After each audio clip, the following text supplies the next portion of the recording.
اعوذ باللہ من الشیطان الرجیم بسم اللہ الرحمن الرحیم وَلَقَدْ آتَيْنَا داؤد وسلیمان علما۔ اب یہاں حضرت داؤد حضرت سلیمان کا تذکرہ ہے۔ وَقَالَ الْحَمْدُ لِلَّهِ الَّذِي فَضَّلَنَا عَلَى كَثِيرٍ مِّنْ عِبَادِهِ الْمُؤْمِنِينَ، اور ان دونوں نے کہا کہ کل شکر ہے اور کل تعریف اللہ کے لیے ہے جس نے ہمیں اپنے بہت سے مومن بندوں پر فضیلت بخشی، ہمیں ایک مقام عطا کیا ہے، ہمیں ایک مرتبہ عطا کیا ہے۔ اس کے بندے جو صاحب ایمان ہیں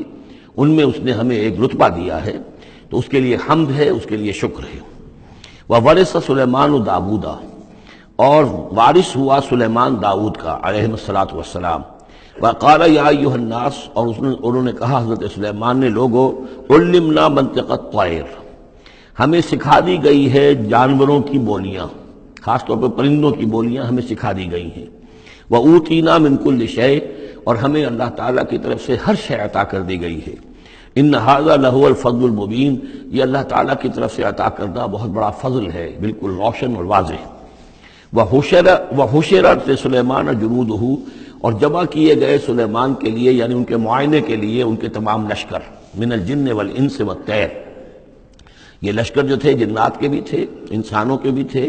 اور پرندوں کے بھی تھے۔ فَهُمْ يُوزَعُونَ، تو ان کی جماعتیں بنائی جاتی تھی، ان کی بٹالینز وغیرہ، ان کے علیحدہ علیحدہ جو ہے گروپ بنائے جاتے تھے۔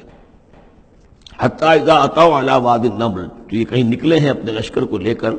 جب ان کا آنا ہوا، پہنچنا ہوا ایک وادی پر کہ جہاں چیونٹیوں کی رہائش تھی، یعنی بہت سے بل تھے اور چیونٹیاں جو ہیں اس وادی میں کثرت سے تھیں۔ قال نملۃ، تو ایک چیونٹی نے کہا، یا ایھا النمل، اے چیونٹیو، ادخلوا مساکنکم، اپنے اپنے بلوں میں گھس جاؤ، لا یحطمنکم سلیمان وجنودہ، ایسا نہ ہو کہ سلیمان اور اس کا لشکر تمہیں کچل کر رکھ دیں، وہم لا یشعرون، اور انہیں پتہ بھی نہ ہو، انہیں احساس بھی نہیں ہوگا کہ کتنی ننھی جانیں جو ہیں ان کے گھوڑوں تلے، ان کے سموں تلے یا ان کے قدموں تلے جو ہے وہ مسلی جا رہی۔ فتبسم ضاحکا من قولہا، اس کا یہ قول جو ہے حضرت سلیمان نے سن لیا اور سمجھ لیا، تو اس پر متبسم ہوئے، ان کو چہرے پر مسکراہٹ آئی۔ وقال رب اوزعنی، اور یہ جو اللہ نے فضیلت عطا کی تھی کہ وہ ان جانوروں کی بولیوں کو بھی سمجھ رہے تھے،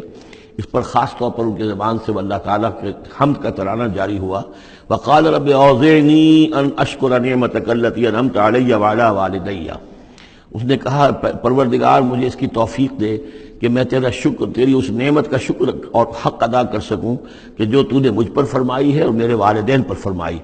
وَأَنْ أَعْمَلَ صَالِحًا تَرْضَاهُ، اور یہ کہ میں عمل کروں اچھے جن سے تو راضی ہو۔ وَأَدْخِلْنِي بِرَحْمَتِكَ فِي عِبَادِكَ الصَّالِحِينَ،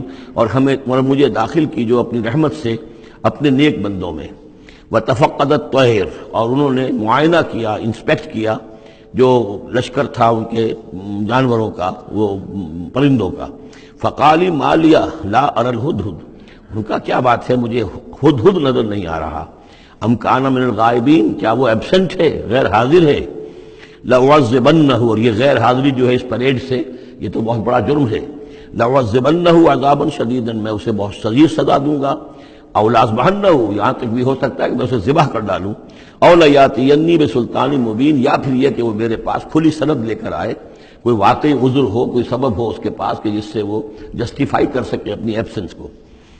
فمکث غیر بعید، تو کوئی زیادہ دیر نہیں گزری۔ فقال احطت، تو وہ آ گیا، ہدہد پہنچ گیا۔ فقالت، اس نے کہا، احطت بما لم تحط به، مجھے ایک ایسی بات کا علم حاصل ہوا ہے جو اے حضرت سلیمان آپ کو حاصل نہیں ہے۔ وجئتک من سبأ بنبأ یقین، اور میں ایک قوم سبا کی طرف سے ایک بڑی یقینی خبر لے کر آیا ہوں، آپ کے پاس معلومات لے کر آیا ہوں جو بڑی یقینی ہیں اور صحیح ہیں۔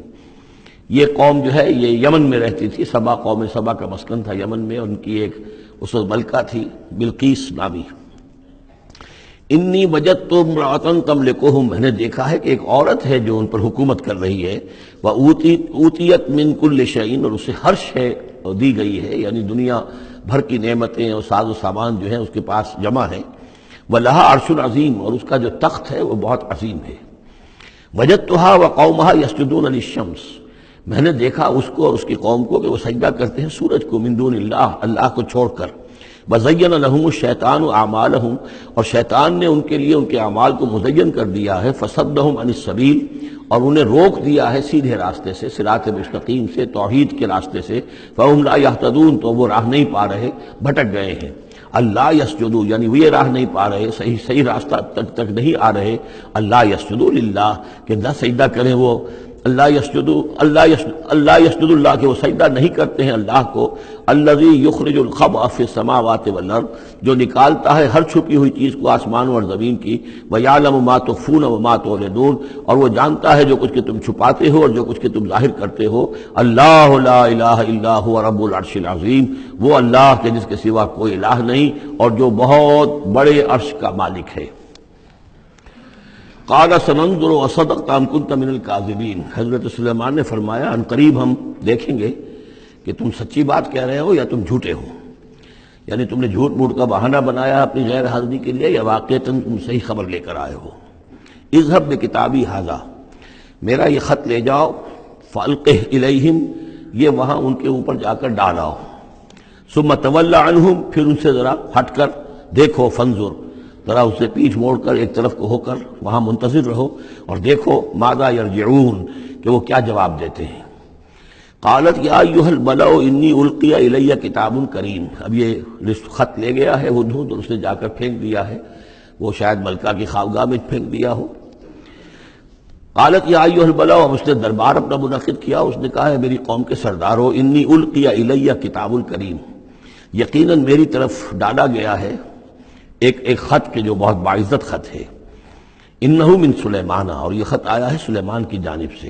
وانہ بسم اللہ الرحمن الرحیم، اور اس کا آغاز ہوا ہے بسم اللہ الرحمن الرحیم سے۔ یہ واحد مقام ہے قرآن مجید میں کہ جہاں یہ آیت بسم اللہ جو ہے سورتوں کے متن کے اندر واقع ہوئی ہے، باقی جو ہے سورتوں کے درمیان لکھی ہوئی ہے، اس میں اختلاف ہے کہ آیا انہیں شمار کیا جائے گا ہر مرتبہ قرآن کی آیت کی حیثیت سے یا نہیں۔ وَإِنَّهُ بسم اللہ الرحمن الرحیم اللہ تعالی علیہ، کہ میرے خلاف سرکشی مت کرو، وَأْتُونِي مسلمین، اور حاضر ہو جاؤ میرے دربار میں اطاعت و فرما برداری کے ساتھ، میری اطاعت اور فرما برداری اختیار کرو اور حاضر ہو جاؤ۔ قالت یا ایھا الملأ افتونی فی امری، اب اس نے کہا سردارو ذرا مجھے اس معاملے میں مشورہ دو، ما کنت قاطعۃ امرا حتی تشہدون، میرا یہی معاملہ رہا ہے کہ میں کسی معاملے میں فیصلہ نہیں کیا کرتی، کسی اقدام کا فیصلہ نہیں کرتی جب تک کہ آپ لوگ بھی موجود نہ ہوں اور آپ لوگوں سے مشورہ نہ ہو جائے۔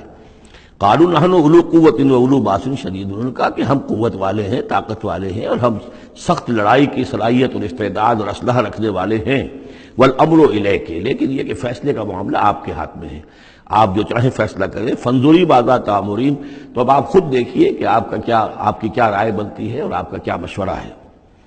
قالت ان الملوک اذا دخلوا قریۃ افسدوها، اس نے کہا اور بڑی عقل کی بات کی کہ دیکھو بادشاہوں کا یہ اسلوب ہے یا طریقہ ہے، دستور ہے کہ وہ جب کسی بستی کو، کسی شہر کو، کسی علاقے کو فتح کرتے ہیں، اس میں داخل ہوتے ہیں تو وہاں بہت سے فساد پیدا کرتے ہیں، اور جعلوا عزت اہلھا اذلہ، اور سب سے بڑی بات یہ کہ اس بستی یا اس قوم یا اس علاقے کے عزت والوں کو ذلیل کر دیتے ہیں۔ یہ ایک بہت اہم بات ہے جو اس نے کہی ہے۔ علامہ اقبال نے یہیں سے پھر وہ ایک نظم جو ہے اس کے لیے اس کو عنوان بنایا ہے، آ بتاؤں تجھ کو رمز آیا ان الملوک اذا دخلوا قریۃ، اسی آیت کے حوالے سے آ بتاؤں تجھ کو رمز آیا ان الملوک، سلطنت اقوام غالب کی ہے ایک جادوگری، خواب سے بیدار ہوتا ہے ذرا محکوم اگر پھر سلا دیتی ہے اس کو حکمراں کی ساحری۔ لیکن اس میں یہ بات اہم ہے، جیسے کہ ہندوستان میں جب انگریز آیا ہے تو جو سب سے بڑا اس نے نقصان پہنچایا ہے خاص طور پر مسلمانوں کو، ہندوؤں کے معاملے میں یہ بات اس نے نہیں کی، اس لیے کہ ہندوؤں سے انہیں کوئی خوف نہیں تھا، اس لیے کہ ہندو پہلے بھی غلام تھے، جب انگریز یہاں آیا ہے تو ہندو مسلمانوں کے غلام تھے، وہ محکوم کے محکوم رہے، پہلے وہ مسلمانوں کے محکوم تھے، اب انگریزوں کے محکوم ہو گئے، تو ان کے لیے معاملہ چینج آف ماسٹرز کا تھا، یہ نہیں تھا کہ پہلے وہ حاکم ہو اور محکوم ہو گئے ہوں، محکوم کے محکوم رہے، چینج آف ماسٹرز کا معاملہ ہوا۔ مسلمانوں کا معاملہ یہ تھا کہ وہ حاکم تھے اور یہاں پہ حکومت کے تخت سے وہ گرا کر انہیں اور کھڑا کر دیا گیا نیچے، تو ایک زمین و آسمان کا فرق واقع ہو گیا۔ لہذا انگریزوں کو یہ اندیشہ تھا کہ یہ بغاوت کریں گے اور ہر صورت کی کوشش کریں گے کہ اس حکومت کے پاؤں نہ جمنے دیں، لہذا انہوں نے اس پالیسی پر عمل کیا ہے کہ ان میں سے جو کمینے لوگ تھے، گھٹیا لوگ تھے، انہیں خطابات دے کر، انہیں اپنے ہاں رسائی دے کر، اپنے سرکار دربار کے اندر اونچے مقام دے کر انہیں اوپر کیا، اور جو شریف تھے جن کے اندر کے عزت نفس تھی انہیں نیچے دبایا۔ تو یہ بات بہت اہم ہے کہ کسی بھی حکمران قوم کہیں پر اگر وہ قابض ہو جائے تو اس کا یہ طریقہ ہوتا ہے، جیسا کہ ہم پڑھ چکے ہیں سورہ یونس میں